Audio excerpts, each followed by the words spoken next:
Welcome to Powerless to Powerful with Angela Bennett, a show that brings a sassy mix of transformative advice on health, relationships, love, career, and mindset shifting, together with some fun and laughter. Powerless to Powerful with Angela Bennett begins now. Welcome to Powerless to Powerful. We are having real men conversations, getting comfortable with being uncomfortable. And today, my guest, none other but Brad Romaniszyn, a counsellor from Unlocking You. Brad, thank you for being here again today. I am loving this series with you, this Real Men's Talk. And it's been good. It's always a pleasure to see you too. Thank you. And so today we're talking about self-care. Yes. Yeah. I think it's really coming to the fore since the pandemic. But looking back, it should have been a lot more deliberate in a lot of professions, particularly caring professions. Yeah. And many people associate self-care mostly with women, with activities like spa days or meditation and things like that as well. So it's good. I think it's really great that we're having this conversation around self-care for men. How would you define self-care for men, and what are some practical examples that men can incorporate into their daily lives? And I love what you just said about having this more so in industries where people are caring for others. But yeah, I think the pandemic, people who are already sort of close to what they could tolerate as far as things like compassion fatigue and vicarious trauma, it sort of tipped them over the edge, and like they're not okay, they're not doing well. And I guess now it's like, okay, well, this is going to happen again. Life happens continually. What are we doing to make sure that I'm okay so that I can look after you if you're not okay? So to me, self-care is anything that I do to look after myself to make sure I can keep doing what I do. That's so good. It's really basic. It's really simple. But because some people have this it has to be mindfulness, and it has to be Zen, and you have to be like Buddha. And that's, I mean, I have put on a little bit of weight over the years, but not quite Buddha status yet. But no, Bethany's impressed with that. Yeah, but the first part, self-care, it's what works for you. So I think people telling you what you need to do for self-care, sort of, they haven't read the title properly. But so for it might look different for different people. I think any sort of physical activity, physical exercise, whatever you're able to do, is going to release those positive brain chemicals and be good for you. I think that's essential, but I don't think everyone's going to spend 2 hours in the gym every day. And I don't think everyone's going to run 5Ks 3 times a week, because it's self-care. It's what works for you, and you'll know what works for you because of how you feel afterwards. And if I don't see 5K as self-care at all. Yeah. But some people might get into a flow state while they're running and think this is the best thing ever. Other people, just the mindfulness of when they're doing weights, and the way their body feels afterwards. I'm definitely more focused after I've done weights in the morning. It's got to be self-care, what works for you. Yeah, I love that. For me, it's something simple as, I love exercise too, but for me, it's watching the sunrise in a morning ocean swim. It just makes such a difference to me. And for others, they can't stand the ocean. They love the bush, right? Whereas I can't, along with the 5K run, I can't think of anything worse than going for a walk in the bush. There's leeches. But, there's so many different versions of self-care, and whether it's taking a nap, sitting down in some sunshine, having a cup of tea, like you said, going for a run or exercise, there's so many different versions. But I think you need to be really intentional about scheduling this into your calendar, but Absolutely. also being aware of the signs that catch you off guard and go, hey, you need to take some time out and actually insert some self-care right now. Because if you don't, because a lot of people will be like, oh, I haven't got the time to do that. The thing is, if we don't take that moment, whether it's an hour or 2 hours or 5 minutes even, you're not going to be as greater service as if you did take that time, because you're exhausted and your mind and your body might be, coming to a little bit of a burnout. Am I on track? Absolutely. When we went to the retreat down the snow a while ago with Talk to Me Bro, the motto for the custodians that were down there, the guys that are going to be working moving forward with us at Talk to Me Bro, was service to self, service to others. And we've got this sort of little medallions in a box just on the shelf. Which side? That side. There. And it's embarrassing, but it actually took me a while to accept it. I still have this little twitch when I read it, because no, I'm here to pour myself out for other people. I'm not here to serve myself. I'm generous. I'm magnanimous. But we use the analogy of when the airplane's going to crash, what's the first thing you do when the oxygen masks drop? Put yours on first. I literally just wrote that down to mention. Yeah. I couldn't see it from here, I promise. Yeah. Yeah, but if I pass out, I can't actually help my child next to me or my wife or whoever. If I'm not functioning, I can't actually do my job. I can't actually look after people when they come to me for counselling, when they come to me for supervision. And I'd be a hypocrite, because if I told them, oh, you need to carve out a little bit of time for yourself and make sure you do something that looks after your mental health. If I'm not doing it myself, I'm like the worst counsellor ever. It's one of the signs of, I think, empathy fatigue is a lack of empathy. And so you'd be sitting there with a client that they're pouring their hair out, and you're like, yeah, gosh, I hope you finish this. Oh, God. Like, you're not able to focus on them and give them your attention, your empathy. And and so you can't actually do your job unless you're looking after yourself. Yeah. Now, you just mentioned empathy fatigue. I'd never heard of this before, so I had to Google. Thank you, Google. And empathy fatigue, it's a common phenomenon among caregivers and those in helping professions. Yeah. So how does it specifically impact men, and what are some strategies that they can employ to prevent or manage it? Yeah, I think the first time, again, like this, how can you not be empathic? I love people.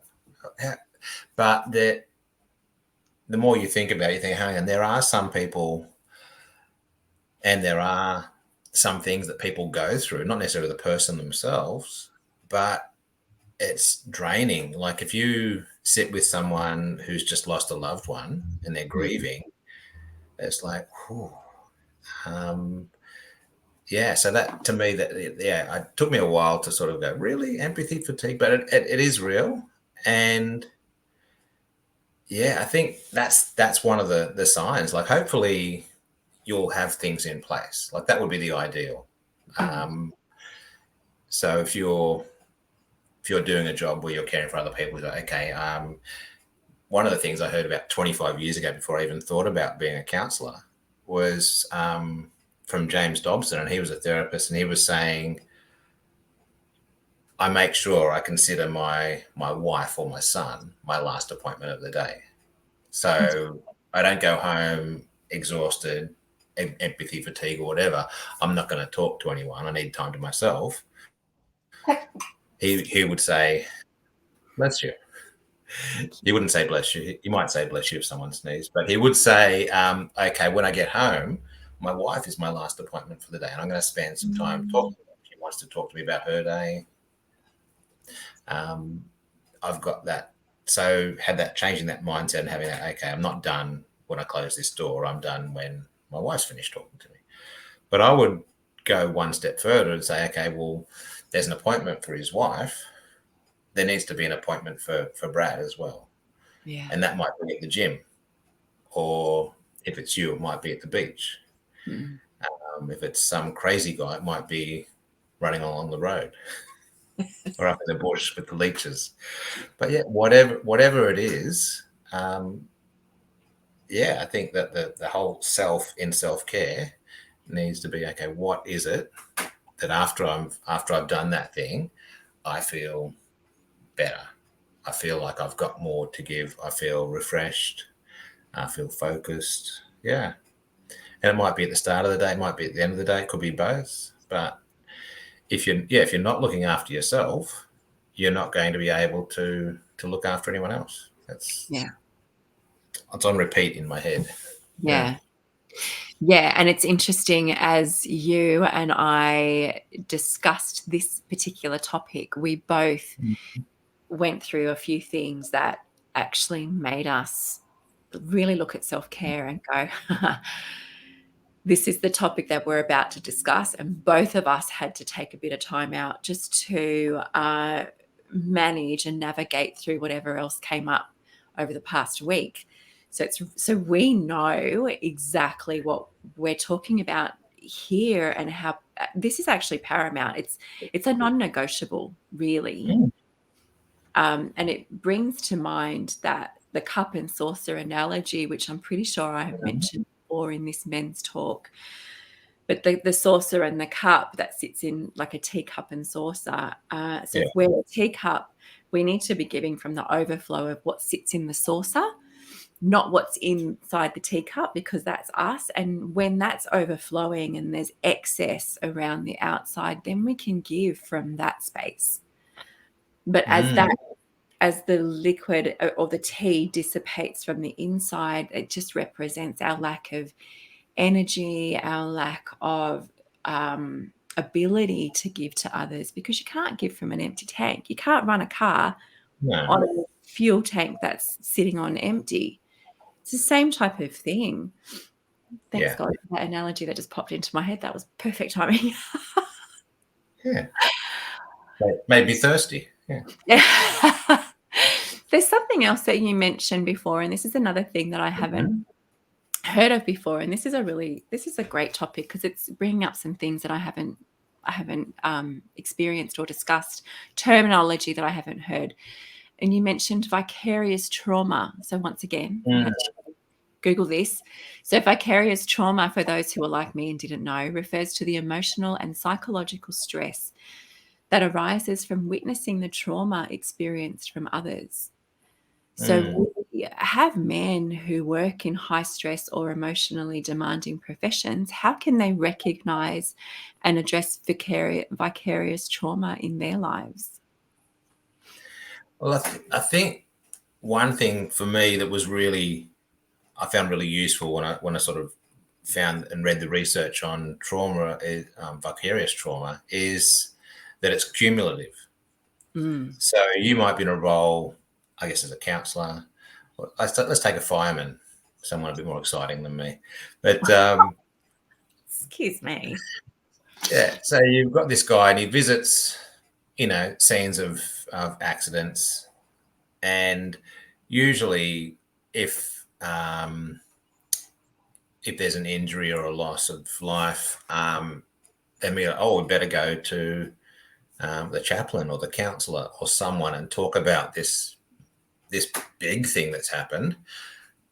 But going to a fire, knowing every time that there might be someone injured, there might be someone who's lost, there might even be a pet that's lost, that might be seen like a lesser trauma, but that's cumulative. So you might go to 100 fires, and you probably would, but you might go to 100 fires and you never see a person that's deceased or super serious injury. But if you've been to 100 fires, every single one of those could be a bit stressful, could be a bit traumatic. And so that builds up. I mean, know someone who works in domestic violence, and so every person that they talk to has been abused in some way, and that's got to have an effect. And I'm really happy to say that when I that person I'm talking about, in that organisation, they know these things, and they say, okay, well, you're going to have supervision every month where you go and talk about what you've seen and process it. And they also get self-care leave. They have to take a week off every 3 months. They can't do that for 6 months without a break. That's not okay. And so, yeah, it's, I mean, there's, in something like that, there's always more that you can do.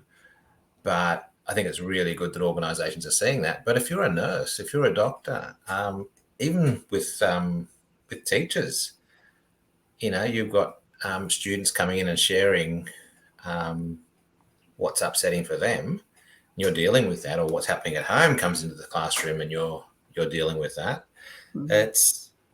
It mightn't be at, you know, war zone sort of level trauma, but it's cumulative.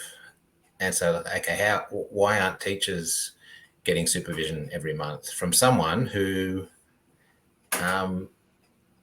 is not attached to the school they're working with, like someone external?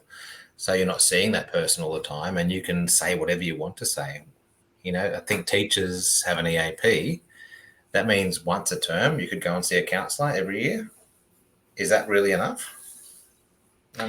I wouldn't have thought so. That's my opinion. Yeah. That's okay. That's what we're here for. Yeah. Yeah. That's good. And I think in life there's, the trauma is cumulative as well. It's not only in work, but I mean, you have stuff going on in life. I know for me, there's been quite a few things, and last year like my body pretty much just shut down and just went, yo, hello, enough. You need a break. You need to recuperate, because you're right. It does accumulate. And it takes one little thing that might not seem like it's very much to be the straw that broke the camel's back, because you've got everything. That's exactly what I was thinking. That's why I was smiling. I'm thinking, like, why am I getting so upset about there not being any milk for my coffee this morning? Yeah, it's actually the 1,000 things that happened before that. Right? Yeah. I know there's milk just down the road, but I shouldn't have to go and get the milk. It should be here. Yeah. Yeah. Putting itself in my coffee. So resilience, I'm going to move on to resilience, because resilience plays a crucial role in navigating life's challenges and maintaining mental well-being. What are some effective ways for men to build resilience and bounce back from adversity? And I think, resilience is a lot of people, I would call it bounce back as well, because things are happening. But also, self-care would say you shouldn't have to be that resilient all the time. Like, sometimes something happens, and I remember when Dad died, I had to dig deep, I guess is the only term I could think of. I was 21, and we didn't have mobile phones back then. So I had to go and visit people and tell them if I couldn't get a hold of them on the landline. Wow. There I was, 21, telling my nan that her son had passed away, telling my mum that my dad, her ex-husband, had passed away, telling his brother, hey, your big brother's passed away. And at that time, it was like, okay, well, I've got to do this. There's no one else to do it. But at the end of that going, okay, I'm going to look after myself.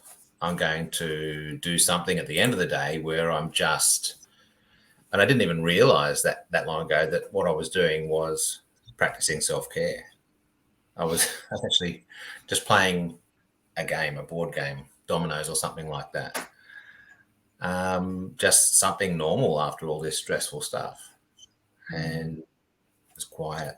And but yeah, I guess being resilient is great, but realizing no one's so resilient that they don't need to practice self-care. Yeah, the only way you can make yourself bulletproof is to realize you'll never be bulletproof. Yeah. So it's like, don't get hit by the bullets so much. Because I don't know if that makes sense, but just, okay, I'm going to be resilient, do the things that I need to do, step up or whatever you want to call it when I need to. And I think it's great because all that experience shows you can get through this. So like when something stressful happens, like I guess you look back on your life now and there are things you've gone through, things you've been through, and there's that sort of fortitude that you've got now because you're like, you know what? I've been through things like this or things as hard as this. I know I can do this. I know I can get through it. So you haven't got that doubt in, I guess, sort of thing in the back of your mind going, can I actually cope with what's about to happen? Like, actually, I know I've done it. So I think that's where resilience doesn't come from someone else clearing the path for you. Yeah.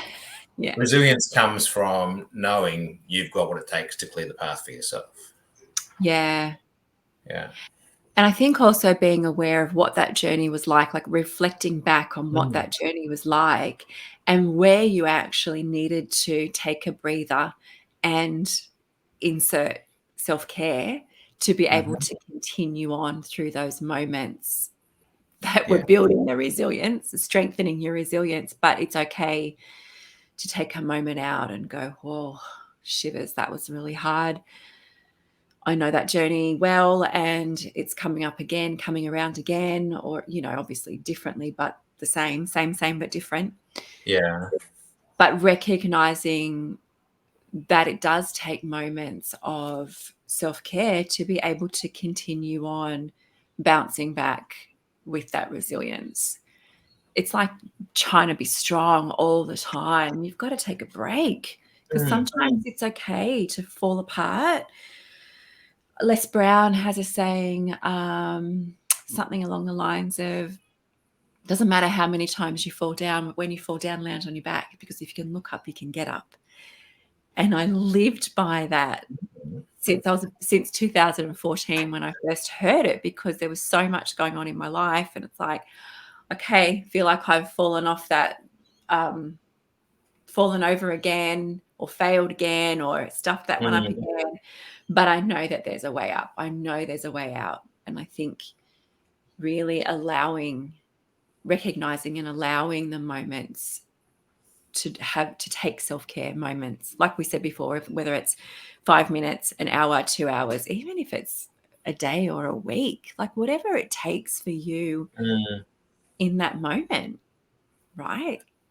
Yeah, and I wouldn't say, self-care is necessarily a week in Bali or a day at a retreat or meditation.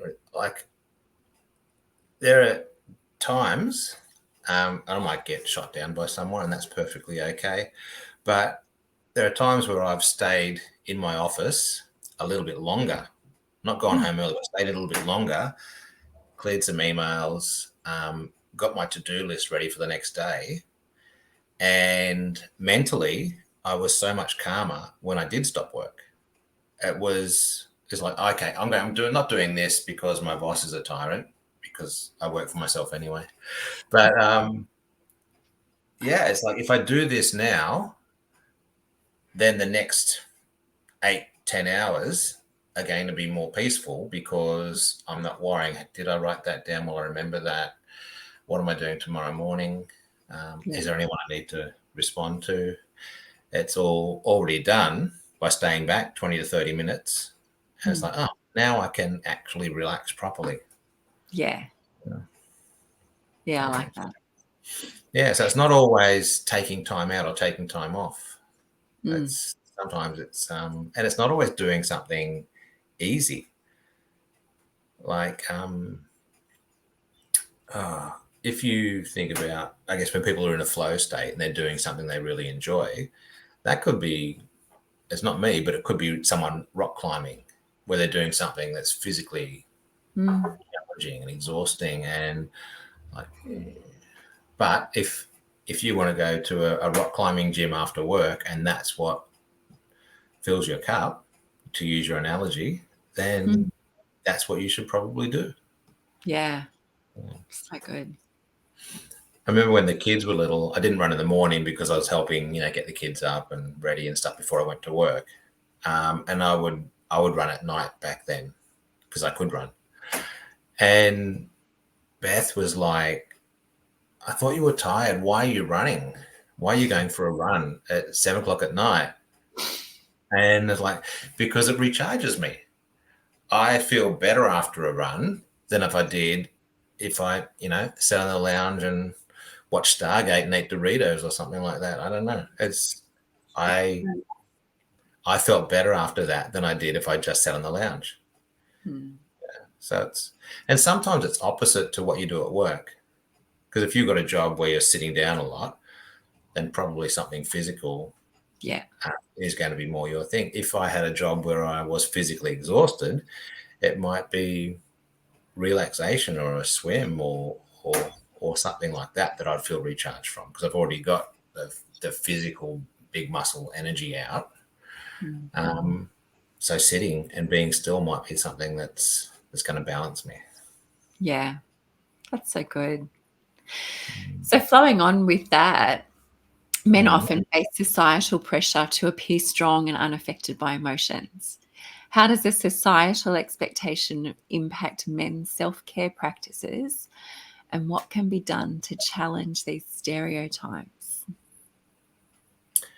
I think most of these things, conversations like this, but I had a conversation literally 10 minutes before this on the phone, and it was one of the guys I work with, and he's got I think 5 events in 3 days up in Darwin, and it's going to be hot up there. It's always hot.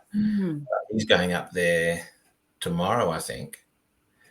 And he was talking about when he gets back, there's this other job he was going to do on the night after he gets back. And he was saying, if you can't do it, I'll do it. And I thought it was perfect timing, because I've come into this conversation afterwards. And I just said to him, if it was Jack having this conversation with you, what would you say to him? Because Jack's our boss and Jack's going out there with him. And if Jack said I can do this and this, I said, what would you said to Ryan? What would you say to Jack? And he'd say, I'd probably say, take the night off, stay home with Jules. You've been away for 5 days. So sometimes taking that sort of third person perspective where we're, what would you say to a friend? What would you say to someone you care about? Makes it a little bit easier to receive and accept that we need care as well. Yeah. So, but I've had talks with women about men speaking up and in suicide prevention and things like that. And I think if a man opened up to a woman and said, I'm feeling really down, or finding this really hard, and she sort of recoiled or called him weak, I think we've said this before in conversations, that's like me telling you you're ugly. To a man, that's how harsh that is, because men never want to appear weak. We want to be strong. We want to be able to look after people we love, and part of that is being strong, protecting them in some ways. Saying you feel weak and then having someone recoil is like, I won't do that again. So Yeah, I think, just created an unsafe space. yeah, Sorry. I think we definitely have a role to play in looking out for each other. Like, I know it's self-care we're talking about, but like, I have a colleague that rescheduled a meeting last Wednesday. And when she told me she had to look after herself, I thought, brilliant, perfect. I think you know her. And I said, yeah, I know perfect. it quite well. And there was literally no annoyance at all, because I mean, it's so, like, how can we even do a talk on self-care if we're not looking after ourselves? She went and Yeah. slept for 2 hours. If that's what self-care looks like for that person, then I'm glad they did that. And, you know, it did in that moment. That's what it looked like in that moment. And but after this, my self-care, because obviously I'm the she that he's talking about. I didn't name names. No, that's okay. It's totally fine. I'm the one who Good. canned last week. But even after this, like, what I need is sunshine and ocean. So that's my next appointment. And I've made that appointment for and with myself to Yeah. take myself out, because I know to get through the rest of my day, because it's only on almost 1 p.m. here, but I know to get through the rest of my day, I actually need that hour to revitalize, restore, replenish, and rejuvenate myself. And what I need today is the ocean. Yeah. Yeah. Yeah. And I guess it's like, if you think of a human as a car, like, we might think, no, I'll just keep pushing, keep pushing. It's like, well, actually, if you take that car in for a service, or put some air in the tires or some fuel in the tank, it's actually going to be running better and more efficient. And we're no different. If I do what I need to do to look after myself, yeah, like, for me, seriously, weights in the morning, something where I'm exerting myself, so much more focused afterwards. Yeah. Sleep in does not work for me. I know that now. So just storing what works for you in your toolbox. Okay, well, at the moment, I need exercise. Tomorrow, I might need to get to the beach. I had a swim on Saturday, even though it was a busy day, just near Longboard Cafe, and it was so good. Like, I had a job to go to before that, I had a job to go to after that, but I just stopped and went, you know what? People would get on a plane and fly to visit a place with a beach as beautiful as this. I'm gonna jump in there. And it was a little bit chilly, but it was so good. It's winter here, right? It The is water, here. the water is cold at the moment, but it is so refreshing. It's take your breath away. I went in, I think it was Sunday, dove under and came up like gasping for air, because it is so cold. But I need it. It's good. Yeah. That was so good. So, in a world where constant productivity and achievement are highly valued, how can men strike a balance between pursuing their goals and taking care of their own well-being? Can you say that again? In a world where constant productivity and achievement are highly valued, how can men strike a balance between pursuing their goals and taking care of their own well-being? I think it's one of those things you learn over time, but that hindsight to know, do you know what? If I sleep in and drag myself to work, I'm a bit foggy. Yeah. So I think when you said being productive, to me, that was like, I know what I need to do. And it's only taken me 52 years to work it out. But I know what I need to do to be productive. And that's not lie down, sleep in. It's start the day with physical activity. I'm more alert afterwards. I'm more productive afterwards.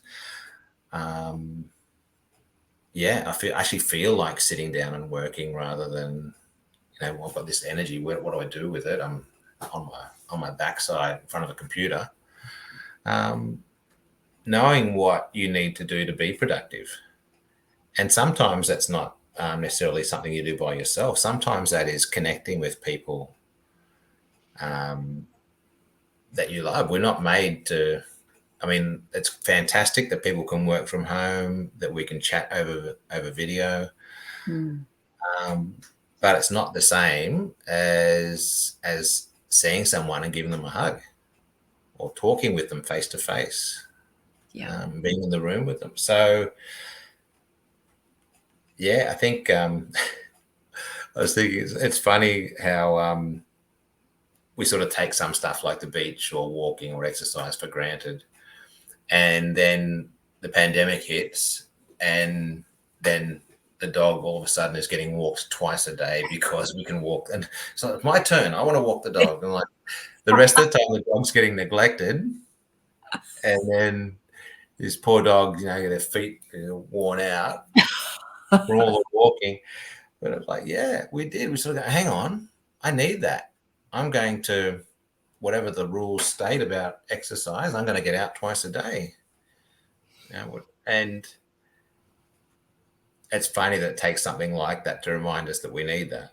But yeah, it's okay. I actually need to be physically active. I need to get out of the house. I need a change of environment. I need to connect with other people. Yeah. So yeah, but I think realizing we don't tune into our feelings often enough. Yeah, I mean, I had a client that was doing all the right things as far as exercise and gym, but every now and then his diet would just blow out. And so we sort of talked about it and talked back and forth, when is it happening? What are you doing? And he's got 3 beautiful girls, but he's got shared custody of them with his ex-wife. And on the nights when he wasn't cuddling them and putting them to bed and reading stories, he was eating ice cream or corn chips or whatever instead. And it's like, oh, okay, so that sounds a little bit like you're lonely and you miss your girls on those nights. And he's just like, yeah, but it took a while to work out because I'm not him, asking hopefully the right questions. Okay, well, what can we do instead that's going to tick that box, that's going to get you that in a healthy way? I was about to say oxytocin then, and I'm like, in a healthy way. Release those positive brain chemicals that you would get from spending time with someone you love, from hugging someone you love. What's a healthy option that we can, instead of ice cream? Every time I help a client, it helps me. I'm like, oh, next time I feel like ice cream or eating Nutella straight out of the jar or whatever, I was like, okay, what's going on? What's wrong with that? Speaking hypothetically, if someone were to do something like that, I would never do such a thing. Yeah, but what's going on for me? What's going on in my internal world that I feel like I need to have something sweet or naughty? Yeah, that emotional eating. Yeah, and big deal. And I think that's a big part of addictions. I don't want to talk about addictions today, but it's the brain chemicals you get from the substance, not necessarily the substance itself. Or I say substance, but it could be social media. It could be anything. When we're numbing, what are we numbing? What are we getting from that thing? And then swapping it for something healthy, because you know the Bible better than I do, but there's a verse where it talks about getting rid of getting a spirit or something out of a house, a demon out of a house, something like that. But then it comes back with more. Yep. And so you end up with its friend. So when you create that vacuum by eliminating the thing you don't want to do or you don't want in your life, what are you replacing it with? Yeah. And I think that's where self-care comes in. It's like, okay, I'm going to get rid of the things I don't want, try and put in more of the things I do want. If I don't put in more of the things that are good for me, guess what? That space is going to be filled with something else. Yep. Yeah. May I touch on that a little bit? Yeah. Because I know for me, going through rehab, I think I'm 343 days today sober from alcohol and cocaine. And yay, is a massive achievement, right? Yeah. But I'm looking forward to the party in 22 days. right, me too. Nice cup of tea. But And a swim. and a swim. But what that did was, first of all, it revealed everything that I was numbing, and then which I had to face and work through. But I went to replace it with something else. So I went to replace it with social media, and I went to replace it with obsessive exercise. And so you do have to be fully aware of what you are replacing, that now created empty space, as you just said. But at the bottom of it, like figuring out why you needed to replace it, or why you needed to numb that in the first place. Yeah. And it's really like, it's a massive journey, and it takes so much courage, but it's doable. And it's so worth it on the other side. Like, we are so worthy and deserving of a life lived to the fullest out of a narrative that makes us so happy and healthy. And we deserve that. And so facing that stuff, because I know with me, there was a lot, I was actually so dissociated and disconnected from my feelings. I didn't even know what I was feeling. I hadn't felt like, everything was so numb. And so to then start to feel everything, because I wasn't numbing it anymore, it's quite confronting and a bit scary at times. But yeah, just be aware of what you're replacing it with, and whether it comes as an obsessive addiction again to replace that. Oh, yeah. Yeah. So I think anything you do, like, I know, it used to be like after work, I'm going to have a drink and unwind and relax and sit on the lounge or whatever. And those things can, for some people, one glass of wine is perfect. That's fine. You've relaxed a little bit. Don't need it.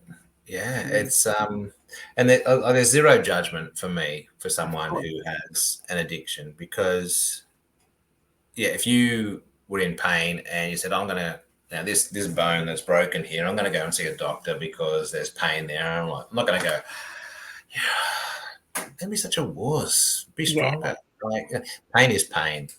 And I think we've said that before.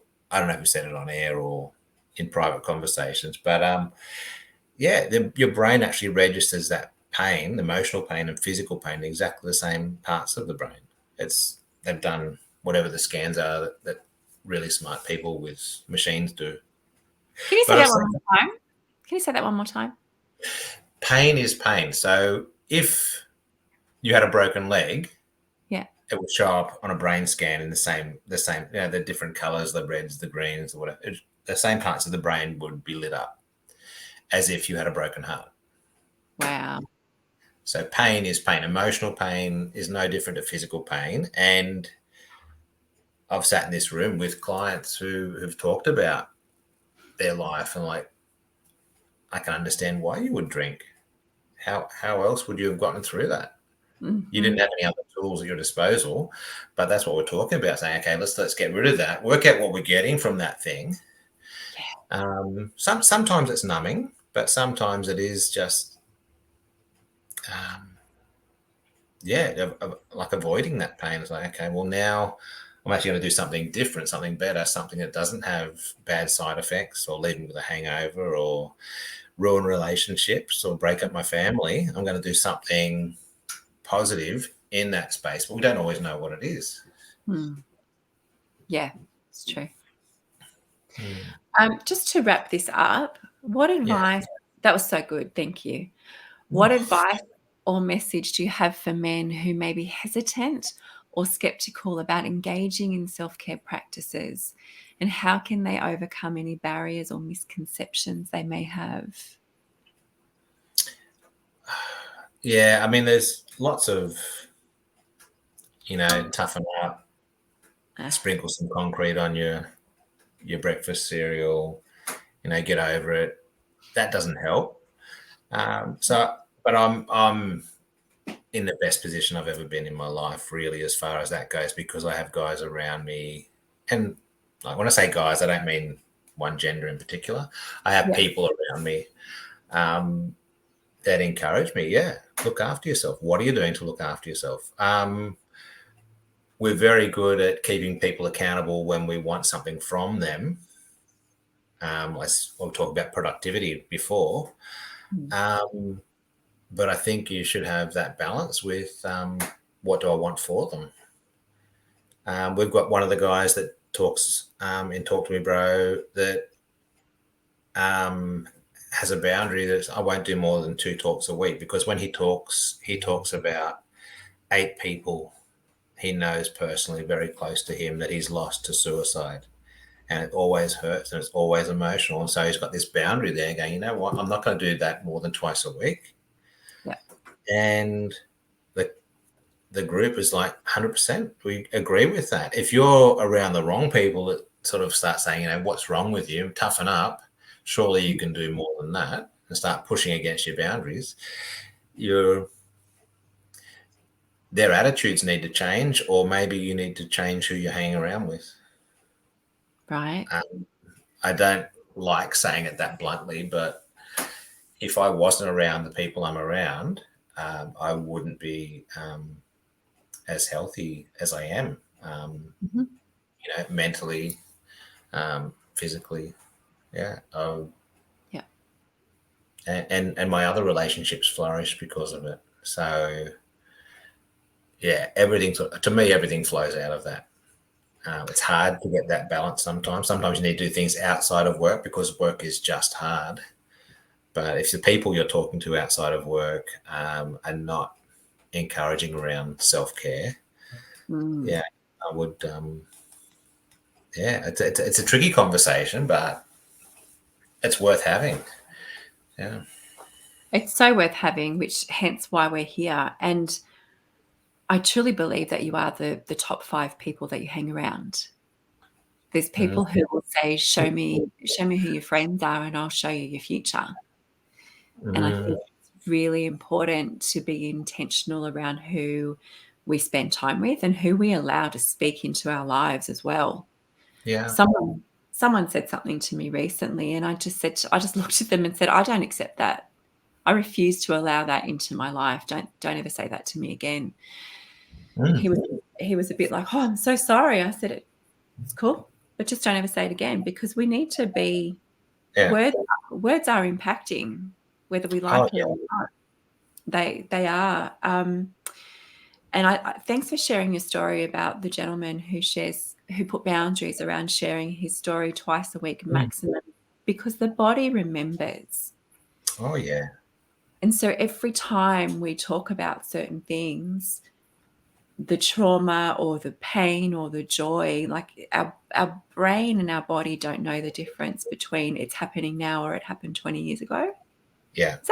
That's correct? Yeah. Oh, your body goes straight back there. Bessel van der Kolk. Yeah, he's got a book called The Body Keeps the Score, and it's so true. Every time Freddie, his name is, every time Freddie wants to do something, if he asks me, I say yes. And I drive, I pick him up, and within 5 minutes, he's asleep in the car.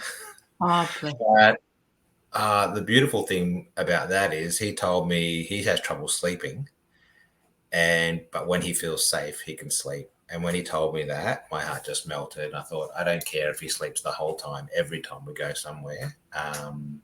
If that's a way I can help look after him, yeah, it floats my boat, actually. I love hanging out with him. But yeah, such a brave guy, yes. sharing his story the way he does, but just the awareness. Yeah, just he's younger than me, saying, okay, 2 is my maximum, and then put some other things. He loves the beach too, by the way. I love Freddie. He's gorgeous. And we have to wrap it up. We're running out of time, but there's such a massive element around someone feeling like you're a safe space. And I feel that with you too. And so I understand where he's coming from, because there's not many people, particularly men, that we get to feel safe with in life. So on that note, Brad Romaniszyn, the safe space, thank you so much for your time again today. And to all the people who are listening, if you know there's someone who needs to hear this, please share. This is such an important topic, and we don't take this conversation and this responsibility of shedding light on men's issues lightly. We take this seriously, and we love it, and we're grateful to be here with you. So have an amazing day, and we'll see you next week. Follow Angela on Facebook and LinkedIn at Angela Bennett, on Instagram at AngieB_transformations, or visit angieb.com.au. And remember, your past does not define you, it refines you.